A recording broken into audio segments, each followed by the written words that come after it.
भक्तजनों, आज मैं आप लोगों को भगवान श्री विष्णु के श्री कृष्ण अवतार की कथाएं सुनाने जा रही हूँ।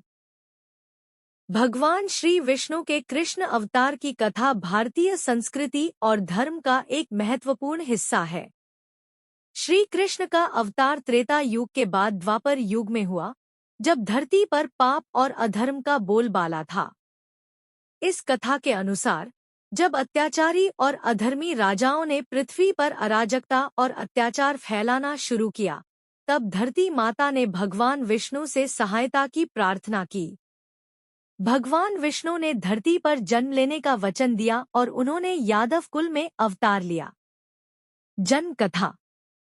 श्री कृष्ण का जन्म मथुरा के राजा कंस की कैद में हुआ था। कंस को यह भविष्यवाणी हुई थी कि उसकी बहन देवकी का 8वां पुत्र उसका वध करेगा। इस भविष्यवाणी से भयभीत होकर कंस ने देवकी और उसके पति वासुदेव को कारागार में बंद कर दिया। कंस ने देवकी के 7 संतानों को मार डाला, लेकिन जब 8वें पुत्र के रूप में श्री कृष्ण का जन्म हुआ, तब वासुदेव ने उन्हें यमुना नदी पार कर गोकुल में अपने मित्र नंद और यशोदा के घर पर सुरक्षित स्थान पर पहुंचाया। गोकुल में श्री कृष्ण का पालन पोषण हुआ और उन्हें गोकुल के लोग प्यार से कन्हैया कहकर पुकारते थे। बाल लीलाएं। श्री कृष्ण ने अपने बाल्यकाल में अनेक अद्भुत लीलाएं की, जो लोगों को उनके दिव्य स्वरूप का एहसास कराती थी। उन्होंने पूतना नामक राक्षसी का वध किया, जो उन्हें विषपान कराना चाहती थी।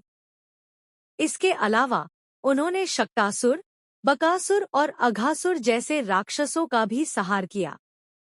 श्री कृष्ण की प्रसिद्ध माखन चुराने वाली लीला भी उनके बाल्यकाल की मधुर और रोचक कथा है, जिससे उन्हें माखन चोर कहा जाने लगा।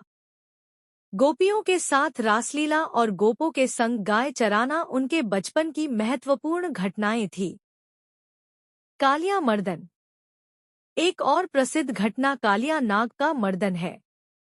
यमुना नदी में विषैला नाग कालिया का आतंक था, जिसके कारण नदी का जल दूषित हो गया था। श्री कृष्ण ने अपने अद्भुत पराक्रम से कालिया नाग को परास्त किया और उसे यमुना छोड़कर जाने को विवश किया। इस घटना के बाद से गोकुल के लोग श्री कृष्ण को और अधिक मानने लगे। गोवर्धन पूजा। श्री कृष्ण की एक और महत्वपूर्ण कथा गोवर्धन पर्वत से जुड़ी है। एक बार इंद्रदेव के क्रोध से गोकुल पर भारी वर्षा होने लगी। श्री कृष्ण ने अपनी छोटी अंगुली पर गोवर्धन पर्वत को उठा लिया और गोकुलवासियों को उसके नीचे शरण दी। इस घटना से यह संदेश मिलता है कि भगवान अपने भक्तों की रक्षा हर परिस्थिति में करते हैं। इसके बाद से गोकुल में गोवर्धन पूजा की परंपरा प्रारंभ हुई। कंस वध। कृष्ण के बाल्यकाल की लीलाओं के बाद उन्होंने किशोरावस्था में मथुरा जाकर अत्याचारी कंस का वध किया। कंस के अत्याचारों से मथुरा के लोग परेशान थे और उसने अपने पिता उग्रसेन को कैद कर लिया था। श्री कृष्ण ने कंस को चुनौती दी और उसे मल्ल युद्ध में पराजित कर उसका वध किया।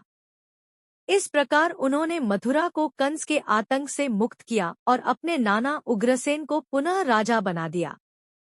महाभारत और गीता का उपदेश। श्री कृष्ण की महिमा केवल उनके बाल्यकाल और कंस वध तक ही सीमित नहीं रही, बल्कि महाभारत के युद्ध में उनका योगदान अत्यंत महत्वपूर्ण था। वे पांडवों के मित्र और मार्गदर्शक बने। महाभारत के युद्ध में जब अर्जुन को युद्ध करने में संकोच हुआ और वह मोहग्रस्त हो गया, तब श्री कृष्ण ने उसे भगवद गीता का उपदेश दिया। इस उपदेश में उन्होंने कर्मयोग, भक्ति, ज्ञान और धर्म का मर्म समझाया। श्री कृष्ण ने अर्जुन को यह सिखाया कि जीवन में अपने कर्तव्यों का पालन करना सबसे बड़ा धर्म है। श्री कृष्ण का अवतार धर्म, न्याय और सत्य की स्थापना के लिए हुआ था। उनकी लीलाएं और उपदेश आज भी जीवन में प्रेरणा का स्रोत हैं। श्री कृष्ण का चरित्र एक आदर्श नायक, प्रेमी, मित्र, गुरु और दार्शनिक का संगम है। लाइक और सब्सक्राइब जरूर कीजिए।